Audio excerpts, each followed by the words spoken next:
Teach me how to doggy yung laro lalaruin. Kita mo yung bebot sa akin nagpapaanin. Kita mo naman yun sinugano. Ako katikas kahit na walang gawin.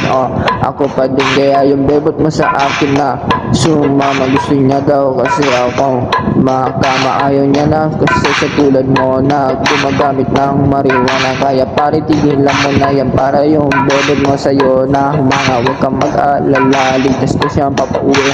Fresh like dog, baby, fresh like dog. Fresh like dog, baby, wag ka na mag-talk, wag ka na mag-talk. Kasi tapos na ako sa'yo, umuwi ka ng pa-walkman.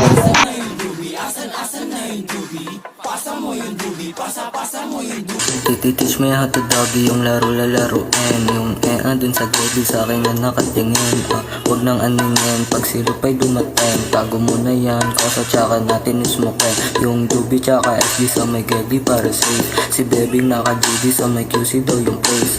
Teach me how to doggy yung laro lalaruin. Kitang kita mo yung bebe tumuwad sa salamin. Sa lamesa habang pinapalo ko ng madiin. Pagtapos kong gamitin aking papauwiin.